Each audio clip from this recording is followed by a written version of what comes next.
This is Film Talk, where we interview the brightest minds in filmmaking 5 days a week. Do you need a great camera for your next shoot? You may want to consider the world's lightest handheld Super 35 digital film camera, Blackmagic's Ursa Mini 4.6K.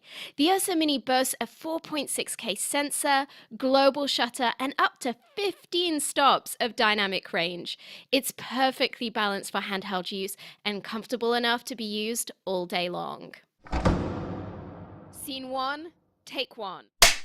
Film Talk Nation, we are greenlit for yet another great show. Vanessa Franklin, I'm excited to bring you our featured guest today, Kathie Fong Yoneda. Kathie, are you ready for your close-up? I sure am. Kathie Fong Yoneda is the author of The Script Selling Game, a Hollywood insider's look at getting your script sold and produced.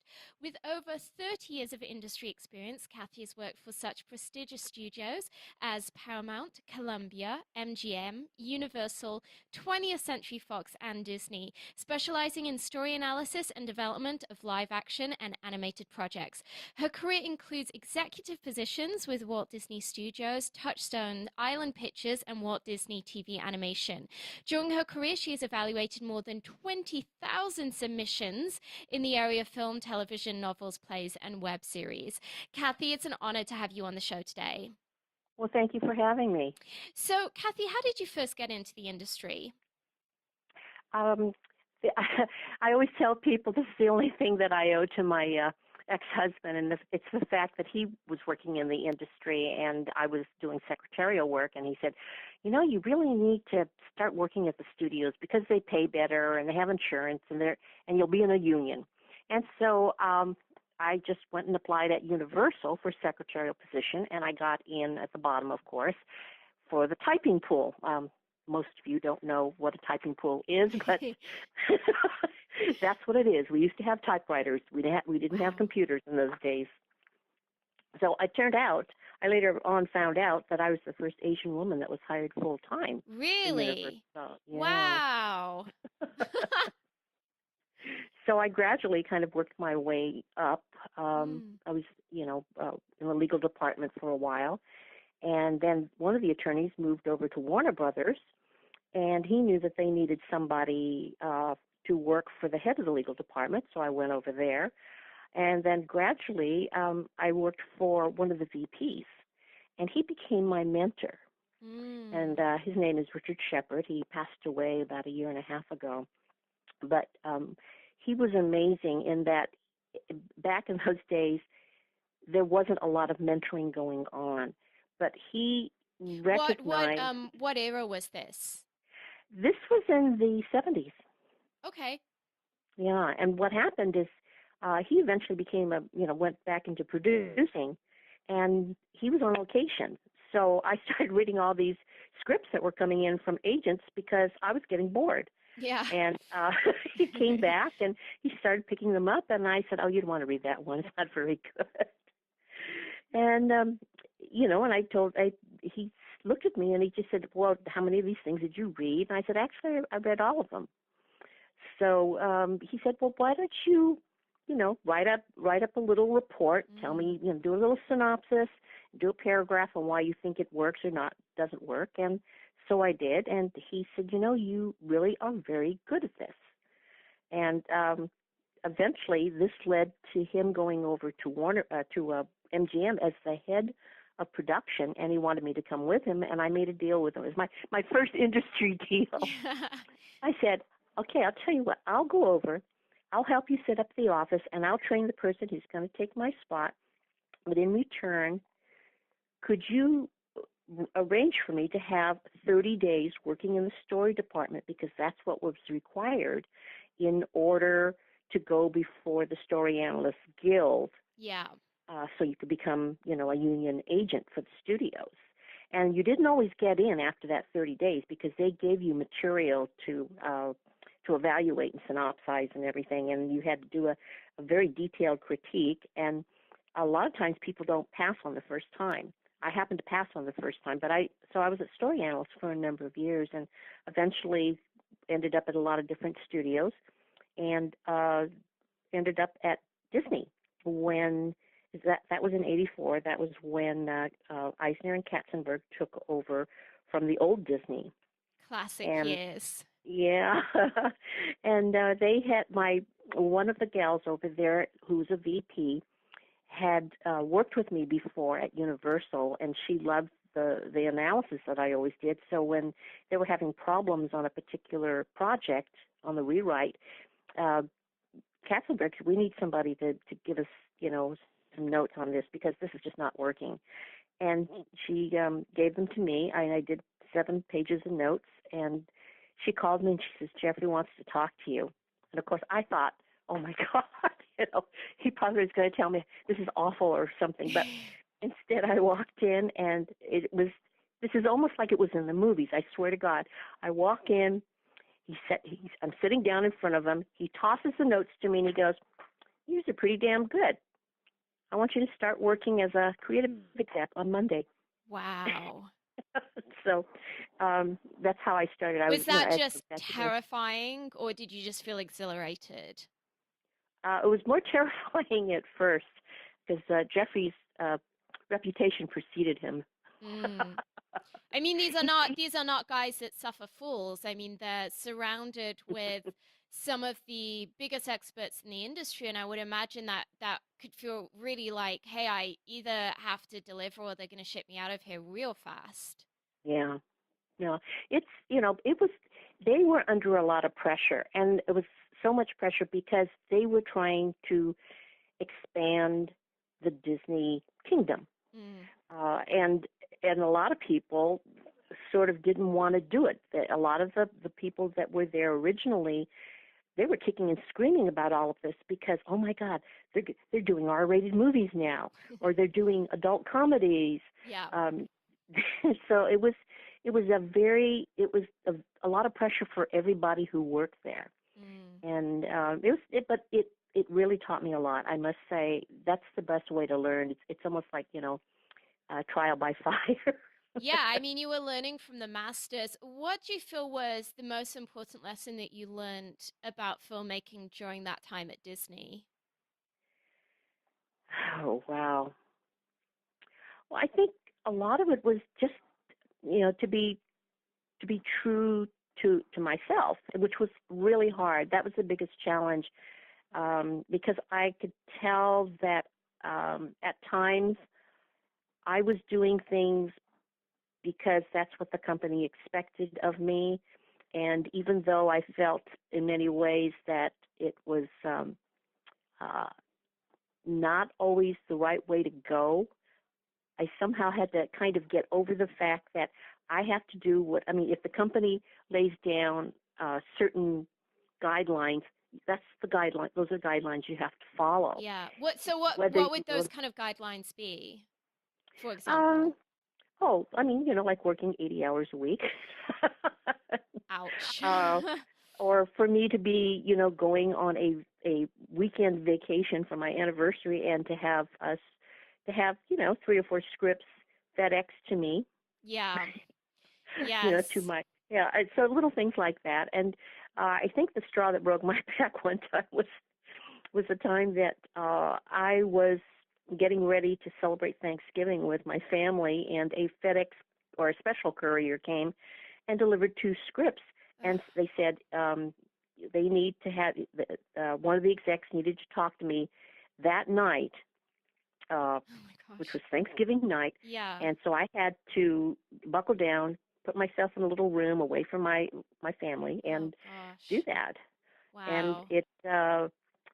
and what was the killer of it is that I called that exec at 6 o'clock as I was instructed to do, and I got the answer phone. No. Oh, that's dreadful.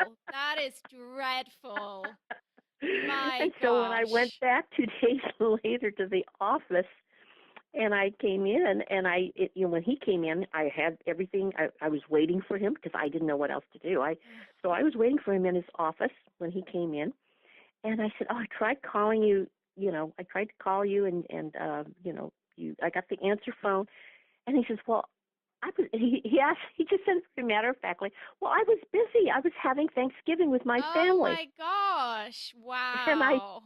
I just shook my head. And he says, well, what's wrong? And I said, well, actually, I would have liked to have had Thanksgiving dinner with my Wow. family. In terms of And, you know, the more thematic guidelines that there are in such a job, um, do you have much freedom to kind of express yourself and say, listen, I have an objection to this moral point of the script, or, I think in terms of molding young minds, maybe we should be going more so in this direction than this direction. Is there a freedom to be able to express that sort of thing, or are you given a very tight straitjacket on what the messaging of the studio will and will not be? what I learned, this is how I proceeded when there were objections that I had, I would choose my battles, Yeah.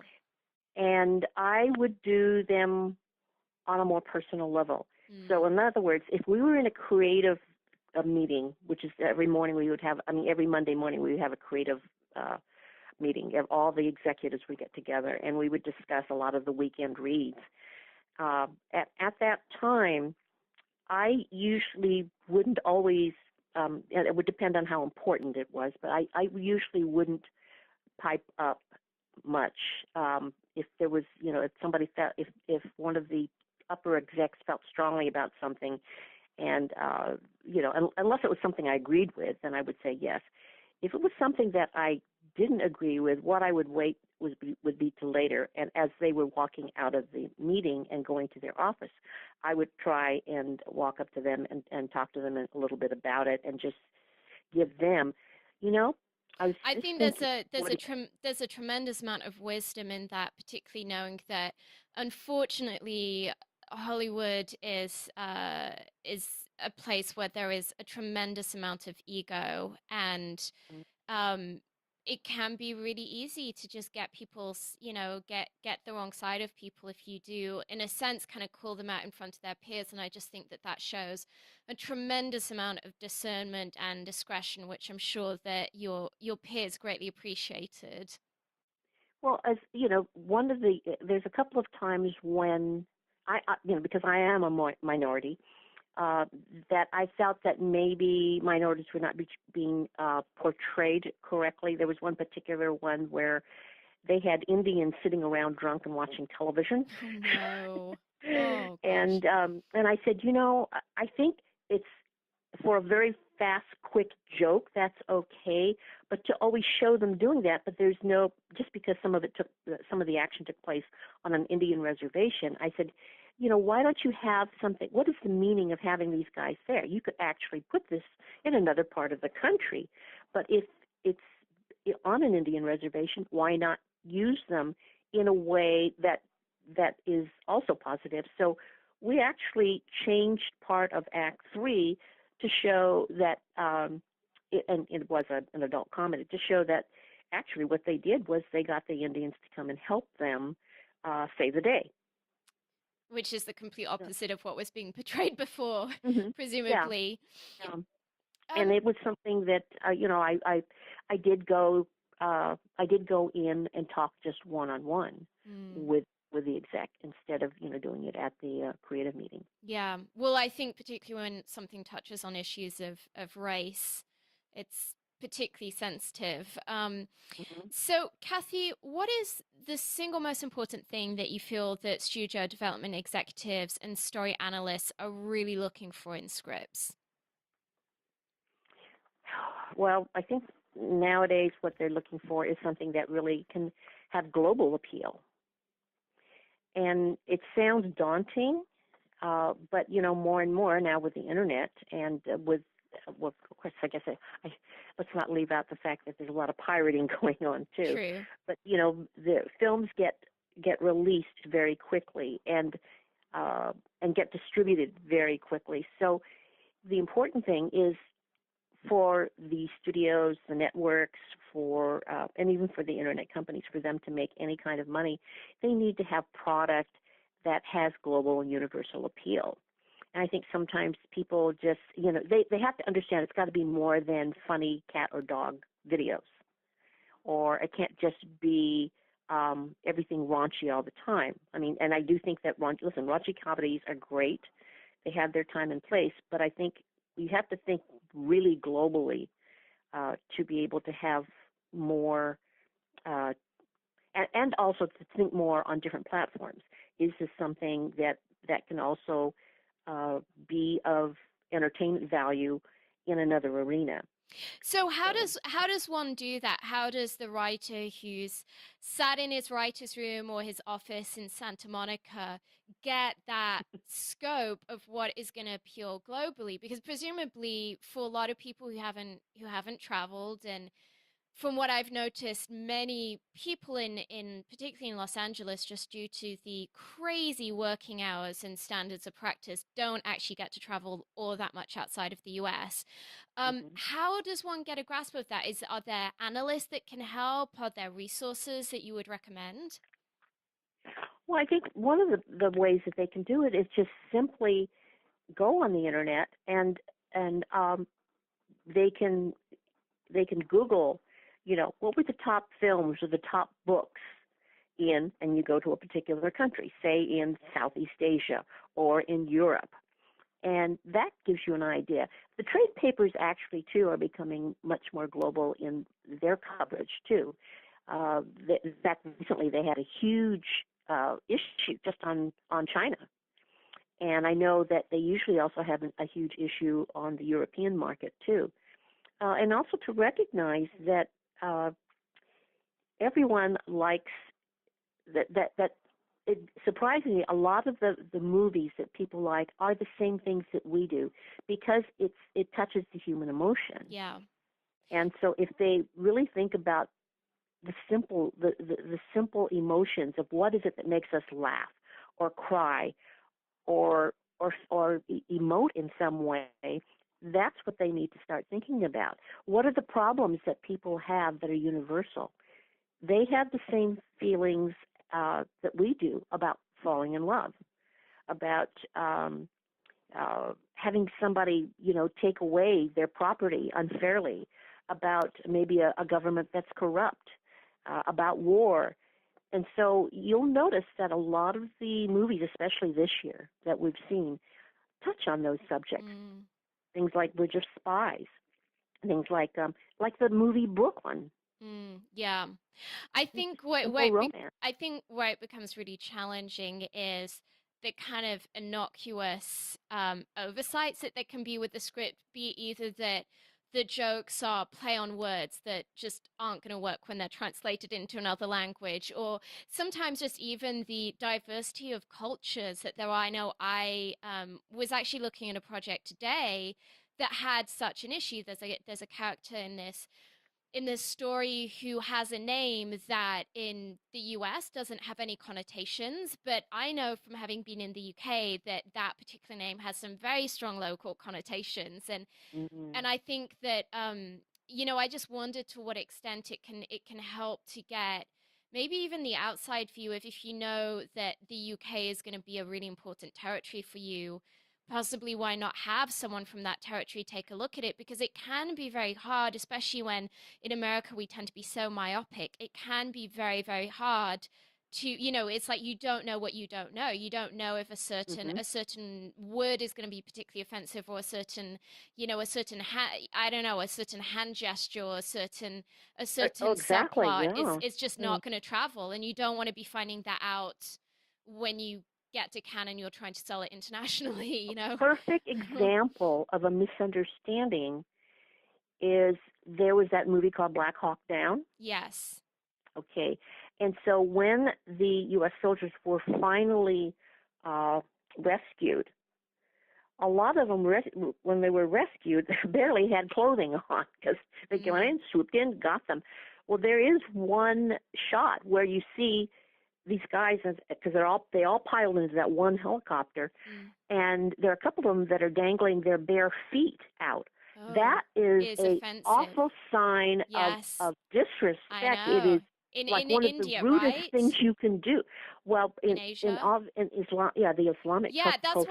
that's what I was thinking, Yeah. because there's so many things like that, like showing one's bare feet or just certain hand gestures. I mean, for example, in Mhm. certain parts of the world, if you shake someone with someone's hand with your right hand, it's very, very offensive, because they, in those cultures, they view, you use that hand for certain sanitary acts, and you do not touch someone else with that, with that hand. And it's just, having Mhm. traveled a bit myself, I just know how insidious these things can be, and it's very difficult to put right when the movie is now in the can. So anyway, Kathie, do you feel that writing screenplays on spec is something that emerging writers should be doing, or do you feel like in this day and age where we're seeing a lot less spec scripts be sold, that maybe that's just a waste of time? Well, first of all, I think, the main thing is if somebody is a screenwriter or a filmmaker, your duty is telling a story that entertains, and to spend the time to sit down and write it and to get a sense of structure of how a story is told. And everybody says, well, Quentin Tarantino doesn't use structure. He does. You Yeah.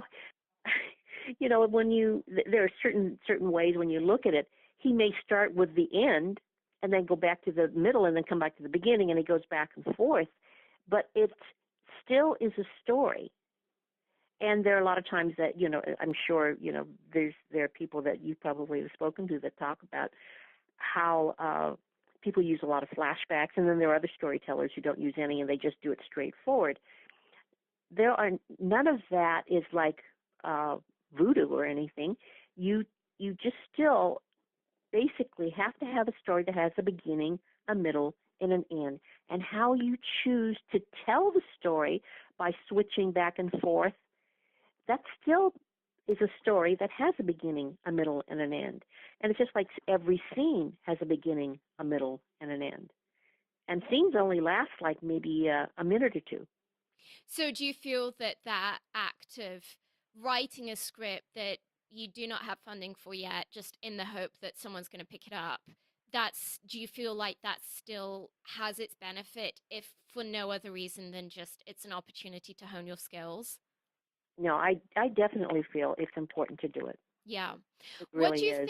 What do you think about a situation like Ryan Coogler developing the spec for the Rocky franchise based on IP that he didn't even own? I mean, I've heard of stories of people getting jobs that way, where they've taken, and oftentimes as well for kind of long form TV formats, where they're taking characters IP they don't have and putting sometimes months of their time into developing a screenplay, knowing that they only get one shot at it, because it's not like they can go sell this to someone else. Does that seem to you like a smart thing to do, or does that seem just really foolish? Well, I've heard about it, and I know that it's happened a lot with television, because they'll a lot of times people will do spec scripts and somehow be able to get it into the showrunner of that particular their show, and maybe they won't use that script, but they feel, wow, that guy really has a good understanding of the characters, and occasionally they will get them in as a freelance writer for one or two episodes, and if they really like them, then they'll keep them on staff. So I've heard of that happening a lot. When it comes to something like Rocky, the main thing is that you have to be able to have someone, and obviously this guy who wrote it had Mm. somebody who was able to get to Sylvester Stallone, because believe me, they would not have done it if they couldn't get Stallone. Yeah. Well, I mean, they wouldn't have been able to. It's an amazing story when you kind of hear this backstory of how through one Hmm. means and another, it's kind of like all of the stars came into alignment, which I'm sure there was a huge component of that, was just the years of work that it took on Ryan Coogler's behalf to get to a point where the various mentors in his life wanted to mentor him, and saw the value in this spec script he developed, to where they were willing to take it to Stallone. But I mean, my gosh, to me, it just seems like a really high stakes game, because yes, you fall in love with this character and you want to develop a whole world for them, but I mean, if that company doesn't want to play ball with you, there is no retrieving that situation. Well, for me, I always tell my clients, it's really better to write your own material, seeing original material. And in fact, most of the fellowship programs and screenwriting competitions, they want original scripts. And Yeah. what's great about that is most of the better competitions, like the Nichols and some of the others that are out there, the final judges are people in the industry, Mm. including agents, producers, studio execs, and what's great about that is they are reading the finalists.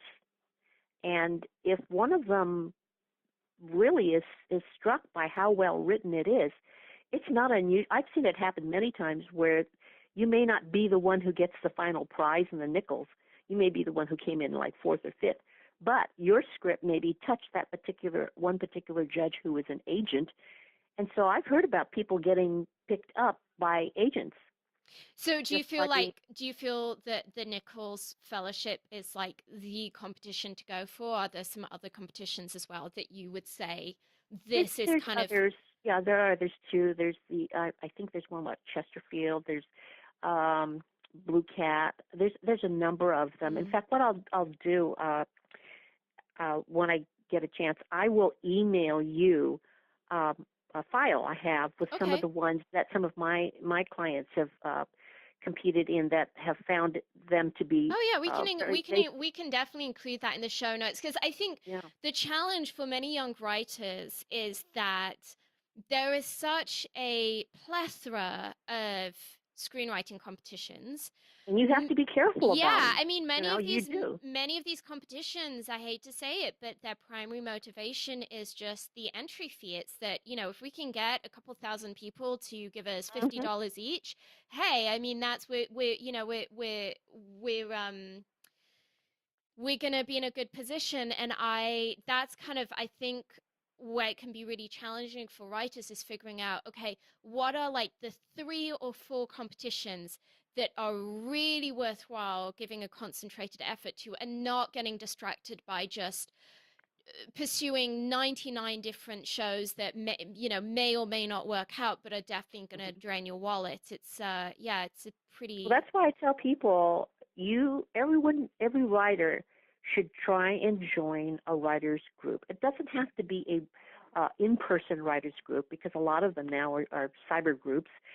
Um, and you know, everyone wants the same thing. And if you can find a really good group of people where you guys are very supportive of one another, and that you're looking at everybody as a colleague instead of a competitor, mm, a lot of times they know. They'll say, "Oh, don't enter that one. yeah. I entered that one. It was awful. They were so rude, or they didn't have, they didn't have any kind of way for us to get a hold of them, or Yeah.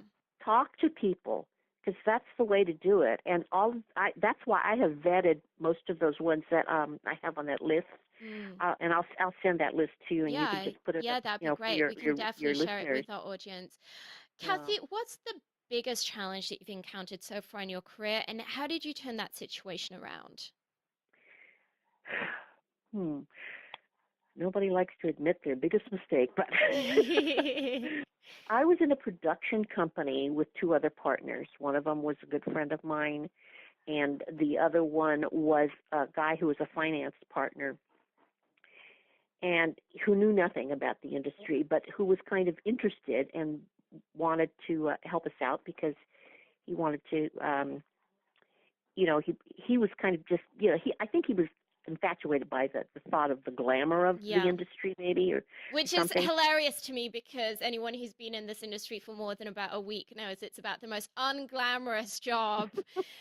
Other than it's punctuated by a few times in the year you have some truly glamorous moment, but 99% of the time it's just you sat in a back room somewhere reading a script or, drawing up a storyboard or editing. I mean, it's really not. Anyway, I digress. Well, anyway, what happened is that the two of us, my friend and I, we each put in a rather large sum of money, Oh gosh. and because he felt it was important that we show that we're putting our money where our mouth is, so Yeah. we did, and and everything worked out great. In fact, at first he didn't even want to do it because it was a TV show and he wanted to do a movie. Mm. Now, we thought that he just didn't have enough information to make a good decision about it, because I told him this is a TV show that's coming to us with a sponsor attached, which seldom happens. So when we finally were able to explain it and he finally got it, then he said, okay, yeah, let's go ahead with it. So the first year, everything was great. It was successful. And then it came to the point where he had to come up for the second year of investing in it, because the networks had approved, another season or two. Mm. Well, he was then doing things like what he was doing was he would start sending phone calls to me, and was, I guess, what you would call, he was trying to bully me into turning against the other partner, my friend, saying that, well, you don't want to have anything to do with her. I mean, she's, her son wrote that script, and how can you stand behind that? And she's not making good decisions. And I said, you know what? I've known her a long time. I said, I respect her, and I do feel that her son is a good writer. If we decide as a company we don't want to do that script, that's fine. Well, then he started talking to her and doing the same thing. And I didn't say anything to her because I didn't want to hurt her feelings or anything. That, oh my God, so and so is talking bad about you. So I didn't say anything. And evidently he had tried the same thing with her. Then he pulled a huge stunt where he had gotten the money for the next season, but he didn't want to tell the networks about it until the last minute because he wanted to try and get creative control of the project. And we told him, don't do that. You can't do that. He says, oh, you guys don't know what you're talking about and everything. And that's when I said, you know what? This isn't right. Yeah. I can't, I'm not going to be a part of it. And so I left the company. So how did you get over that? Well, first of all, what was great is that he tried to pull that trick of doing it at the last minute. Evidently, the network and the other production company that had created the show, because they hadn't heard from him because he was playing hard to get, went to someone else and got the money. Oh no. Oh my gosh. And they told him at the last minute. Yeah. So, there was karma there, and thank God I was out of there. So yeah, it sounds like a good thing. Yeah. Well, so Kathie, you've been in Hollywood now for over 30 years, and there is a lot of conversation right now about women's position and gender equality within Hollywood. Is that something that you've experienced in your career, having worked with some pretty big names and all of the major studios? Do you feel that there's a real issue of gender inequality, or does that not? Do you feel that doesn't really affect as much the whole, kind of writing and development arena of filmmaking? Well, I have seen some improvement, but there could be a lot more. In fact, I mean, I do know that there are several of my writers that I know who are female who have actually submitted scripts under a male name. Really? Wow. Yeah, because a lot of men felt that women can't do action scripts or can't do thrillers or can't do mystery. They think they can only do soft stuff. Not to name any names. There have been a number of female writers. Some of them are they're produced writers who are known for other kinds of genres, and who have done that.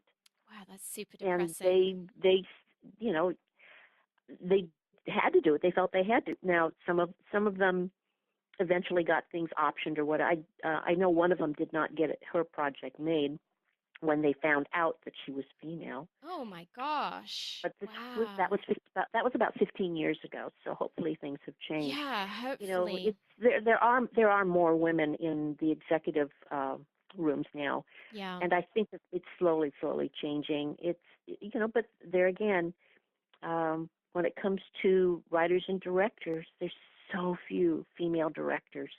Hmm. Yep. You Well, know, I know it. I'm a female director, and I realize quite frequently how difficult it is, particularly as you say, if you are someone who is really attracted by the action genre, the science fiction genre, it's mm, really difficult to overcome that perception that we are just as able to execute a brilliant action movie as we might be a romantic comedy. Well, Kathie, we're about to enter our final act in which we're going to be getting some of your top recommendations. But before we do so, let's take a moment to thank our sponsors. When you're putting together that masterpiece movie, the coloring is a major creative decision. It can make the difference between whether the audience interprets your story as warm, cold, dark, or light, and it can help define the genre of the film. Here's a quick tip. Horror movies tend to have blue tones, romantic comedies tend to have warm tones, apocalyptic movies tend to be grey and washed out, movies in which reality is off kilter tend to have green tones, and action movies tend to feature a lot of teal and orange, particularly in their artwork. The Emmy Award winning Da Vinci Resolve from Blackmagic will help you get that perfect color for your next production. The Da Vinci Resolve 12 combines professional non-linear video editing with the world's most advanced color corrector, so you can now edit, color correct, finish, and deliver all from one system. The DaVinci Resolve is completely scalable and resolution independent, so it can be used on set, in a small studio, or integrated into the largest Hollywood production pipeline. From creative editing and multi-camera television production to high-end finishing and color correction, only DaVinci Resolve features the creative tools, compatibility, speed, and legendary image quality that you need to manage your entire workflow, which is why it is the #1 solution used on Hollywood feature films. Kathie, welcome to the final act where you'll be sharing incredible resources and mind blowing answers. Are you ready? okay. Um, Kathie, what is the best piece of advice you've ever received? Well, my mentor Richard Shepard, he had a very difficult decision that he had to make when he was working at one of the major studios. He was producing at the time.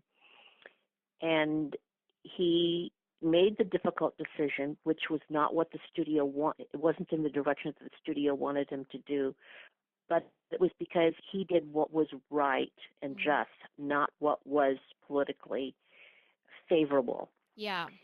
And I could tell it had troubled him and bothered him.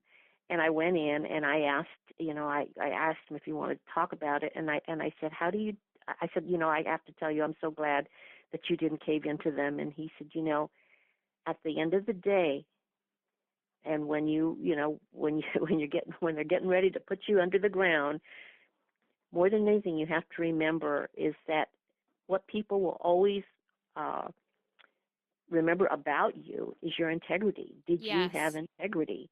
And so he said, that's that to me is the most important thing. And I've always remembered that. And so there were times when maybe I felt that somebody wasn't doing something exactly the way it should be, and occasionally I would pipe up and say, you sure you want to do that, because that Mm. doesn't seem like it's the right thing to do. And Mm. a lot of times people would say, they would agree, or that it would make them stop and think, but a lot of times they wouldn't, and they would just say, yeah, but that's what the studio wants, or that's what so and so said we should do. Yeah. You do have to, you have to, like I said, you have to choose your battles. But at the end of the day, it is, we all have to be able to wake up in the morning and look in the mirror and have our integrity. Kathie, I applaud you for that. And I think we definitely need in Hollywood more voices like yours, just reminding particularly the younger generation of executives that are coming up, or, people who are currently assistants but are looking to take that next step, that yes, that one's career is very important and it's a vital part of life, but at the same time, life is about a whole lot more than that. And there's certainly certain things such as one's integrity that should never be sacrificed in the name of just getting an extra inch ahead. Um, Kathie, if you had just one movie to stake your entire career on, what kind of movie would it be, and what talent would you want attached? Oh gosh. I I think the safest answer is first of all, I love heartfelt films, heartfelt family films, Yeah. and romantic comedies. It's things that don't have to necessarily be relying on huge budgets or special Mm. effects and all that. A film that has really great characters and real meaningful dialogue. In terms of attachments, well, I guess you can't go wrong with J. Law, Bradley Y- Cooper, and David O. Russell. exactly. Exactly. That's just like a license to print money. My gosh. And for good reason, all three of them are supremely talented. And if they ever decide to do a lot, filmed reading of the dictionary or the encyclopedia, I actually would buy a ticket for that, because I think just their combined creative talent is such that they could probably make paint drying on walls seem entertaining. Um, Kathie, if you could recommend a book for our listeners, maybe something that you have found particularly helpful in your film career, what would it be and why? I happen to have a publisher Michael Weesey, who really the books that he has in his publishing house are just amazing. And one of the books that I really have been taken by is one called Change Your Story, Change Your Life, and A Path to Success. And it's by Jen Grisanti. Mm-hmm. And Jen is also a consultant, and she specializes more in television. She's also the head of the Writers on the Verge program at NBC Universal. But this particular book talks about how, as a writer, we come up with different challenges, and that sometimes what we need to do is use those life experiences and challenges and put them in our work. And we can work out the challenges that we have by writing the story. It is really amazing to read it, and it's one that I recommend to a lot of my clients, especially when they get stuck and they aren't Yeah. quite sure. So it's almost like that idea of writing as therapy. Mm-hmm. It is. I mean, I think that there's a personal part of every writer in most successful movies. It's pretty Oh, amazing if you've absolutely. ever talked to them. Oh, I find it's when you write a screenplay, when you first have people read it, I just always feel like it's the most vulnerable experience. I mean, to me, it feels like, or, even when you direct a movie and you have that first screening, to me, it Mhm. really feels like being asked to strip naked and stand in front of 500 people and ask their opinion. It's really terrifying. And I think that the moment that that doesn't become terrifying anymore is the moment where you probably are going to be losing your touch. I mean, it means that you've lost that truthfulness of that experience, and being true and raw in front of mass audiences of people is a very challenging thing to do. Yeah. It's well, it's humbling. It is. It's tremendously It is. humbling. But that's not a bad thing. Hey, I love the idea of writing as therapy. I think it's I mean, I think that that's why so many people have been writing for a long amount of time, is that it's a catharsis for the soul, unlike unlike very much else. Anyway, Film Talk, I know that you love audio. To thank you for joining us today, we've partnered with our friends over at Audible to offer you a free audiobook. Great titles available include Why Not Me by Mindy Kaling and Your Year of Yes by Shonda Rhimes. If you haven't already done so, you can claim your free audiobook at audibletrial.com/film talk. That's audibletrial.com/film talk. And this link will also be included in today's show notes. Kathie, if you could recommend a single movie for our listeners, maybe something that has really impacted you or has just exceedingly impressed you, what would it be and why? Well, now, mind you, it was a favorite of mine before I became friends with the writer who came up with the story. But Witness Oh, I is knew of you were going to course. say that. I was like, I could bet money on what she's about to say. Everyone But says there are Witness. two other movies too that equally touched me, and one of them was Dances with Wolves, Oh my gosh. and Have the you other was seen Avatar. I know with Dances with Wolves, apparently there's like a so I think it's what like 2.5 hours long, or maybe it's 3 hours, and apparently there's an Mhm. even longer director's cut that's like 4 or 5 hours. Mhm. That they used to do like special screenings of, which uh, honestly at the beginning of that movie I felt like, wow, this is, it's kind of slow paced.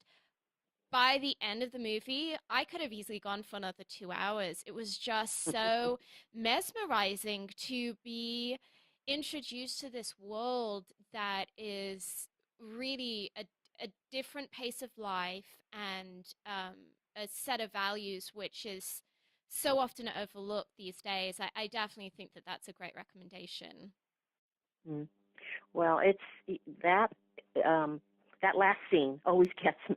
So in Dances with Wolves, it's one of the most powerful When last they're scenes oh that I've ever. when they're leaving, I've just like Mhm. ruined the Oh. ending for everyone who hasn't seen it yet, that like the very very few people who might have not seen it. But yeah, to me it was just the most tantalizing ending because I really felt like, no, I want to know what happens next. It leaves you with a lot of questions in a very organic real life way, which seemed to me so sophisticated, because I think unfortunately these days so many movies do tie up everything in a perfect bow, and unfortunately that's just not how life works. But at the same time, it didn't feel open-ended in a dissatisfying way. It just felt very appropriate. Well, I heard. I don't know if it's true, but someone told me they heard that someone had one of the studios had offered Costner uh, the chance to do a continuation of it, where Yeah, it takes off when he and I would buy a his ticket for Indian. that movie. Yeah, and he said no. Oh, You have to let the story end yeah, there. he's a smart guy. He's a smart guy. He's wiser than I am, because I would be sorely tempted to find out what happens next. And honestly, if to this day he decided to go and do Dances with Wolves too, I would buy a ticket. I think he's extraordinary in it, and I think it's an extraordinary story. Though interestingly, years ago, I was doing this kind of workshop thing with companies that does um I guess translations of books, like audio Hmm. books for people who are deaf, because this was, I don't know, like 15 years ago, before the days of Audible and all of these audiobook companies. And so they would take books and put them on tape for people who are deaf. And it was actually around the time when Dances with Wolves came out, and the gentleman who was teaching us, who himself was why am I saying deaf? Blind. Sorry, not deaf, blind. This gentleman who was teaching us, who was blind, was saying that most of the time he really loves going to the cinema, but he absolutely hated going to see Dances with Wolves because it was just like no dialogue. And I was thinking, wow, it's amazing, because for those of us who have the gift of sight, a movie that has very little dialogue is seen as a very well executed movie, when you barely have to rely on the dialogue. But I could see that, for people who need that auditory stimulation, it would have been a particularly frustrating movie Well, to have it bought would a have been ticket for. interesting for this gentleman to see Revenant then. Have you seen The Revenant? I am going this weekend. I've been holding off, and yes, this weekend we'll be beating a path It to is it. tremendously wonderful. I've heard It nothing is but good hard to watch things. sometimes, but Yeah. it's really And quite magnificent. it's equally devoid of dialogue. I will let you see for yourself how it. Oh, this is making me anticipate this weekend's cinematic treat even more than I already was. Um, Kathie, do you have a website or an app that you use a lot in what you do? Maybe, a website that is particularly good for screenwriters or story analysts? The one that I actually enjoy quite a bit is wordplayer.com. I love wordplayer.com. In fact, Well, I'm working. Terry and Ted Yeah, know what they're talking about. they do. They They are really do. working screenwriters, and they have such a great way of getting a point across. And some of Yes. their examples that they use, it's and they have a they do it with a sense of humor too, because Yes. they oftentimes will make fun of themselves, or but I like wordplayer.com because it's so very real, and they Yeah. do. Terry and Ted keep it very real. They don't try to pretend to be something they are not. Yeah. They just tell it like it I is. know. I love the kind of the self-deprecation, and also it just gives you a little glimpse into, for those of us who aren't exactly flying in the prestigious league that they are. It really gives you that little glimpse into that world of mega blockbusters and what it means to be the writers of a major franchise like Pirates of the Caribbean, and I think particularly for young filmmakers, it's a glimpse into a world that really only the top 1% of people in this industry get to really get a good look at. So, yeah, I definitely do recommend that for all of our listeners. Well, Kathie, it's time for the martini shot. What parting piece of guidance would you like to share with us? Well, I think what I'd like your listeners to think about, especially if they're thinking about going into screenwriting, is think about reading more scripts and seeing more movies, both good and bad, and especially in the genre that you may be writing in.